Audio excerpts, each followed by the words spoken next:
വൈദ്യുതിയുടെ സഹായമില്ലാതെ നല്ല അസൽ പഴച്ചാറ് ഈ ഒരു യന്ത്രത്തിൻ്റെ സഹായത്തോടെ പിഴിഞ്ഞെടുത്ത് നൽകുന്ന കടയിലേക്ക് നമുക്കൊന്ന് പോയാലോ? ഓറഞ്ചും മുസമ്പിയും മാതള നാരകവുമൊക്കെ പിഴിഞ്ഞെടുക്കാനായിട്ട് ഉപയോഗിക്കുന്ന ഈ ഒരു യന്ത്രമാണ് ഈ കടയിലെ ഹൈലൈറ്റ്. ചെട്ടികുളങ്ങര കായംകുളം റൂട്ടിൽ ഭഗവതിപ്പടി ജംഗ്ഷൻ കഴിഞ്ഞ് കുറച്ചും കൂടെ മുന്നോട്ട് പോകുമ്പോൾ ലെഫ്റ്റ് സൈഡിലായിട്ടാണ് നവനീതം ഫ്രഷ് ജ്യൂസ് കോർണർ എന്ന ഈ ഒരു കടയുള്ളത്. ഈ രണ്ട് വീട്ടമ്മമാർ ചേർന്നിട്ടാണ് ഈ നവനീതം എന്ന സംരംഭം ഇവിടെ നടത്തുന്നത്.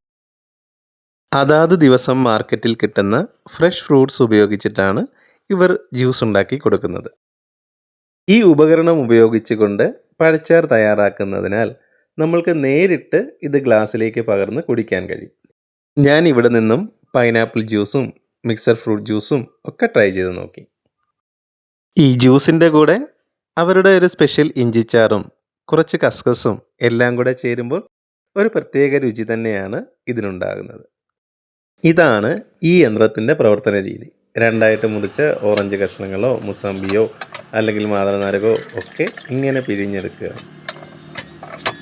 ആ യന്ത്രത്തിൻ്റെ കടകട ശബ്ദവും ജ്യൂസ് വീഴുന്ന ഗുളുഗുളു ശബ്ദവും ഒക്കെ കേൾക്കാനൊരു രസം തന്നെയല്ലേ. ഇതിപ്പോൾ എടുക്കുന്നത് മിക്സഡ് ഫ്രൂട്ട് ജ്യൂസാണ്.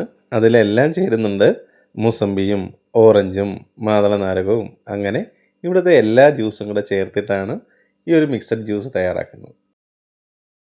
ആപ്പിൾ ജ്യൂസ് ഈ ഉപകരണത്തിൻ്റെ സഹായത്താൽ തയ്യാറാക്കാൻ കഴിയാത്തത് കൊണ്ട് അതുമാത്രം ഇവർ വീട്ടിൽ നിന്നും റെഡിയാക്കിക്കൊണ്ട് വരുന്നു. അതിനുശേഷം തണുപ്പിക്കാനായി ആവശ്യത്തിന് ഐസ് ക്യൂബും ചേർക്കുന്നു. അങ്ങനെ ഇതെല്ലാം കൂടെ ചേർത്ത് മിക്സ് ചെയ്ത് വരുമ്പോഴത്തേക്ക് നല്ല അടിപൊളി ടേസ്റ്റിലുള്ള മിക്സഡ് ഫ്രൂട്ട് ജ്യൂസ് റെഡിയാകുന്നു. ഇനി ഇത് കുടിച്ചാൽ മാത്രം മതി. ഈ വഴിക്കൊക്കെ പോകുമ്പോൾ നവനീതം ജ്യൂസ് കോർണറിലൊന്ന് കയറി ഈ വീട്ടമ്മമാരുടെ നല്ല അസൽ പഴച്ചാറ് ഒന്ന് കഴിച്ചിട്ട് പോയാട്ടെ.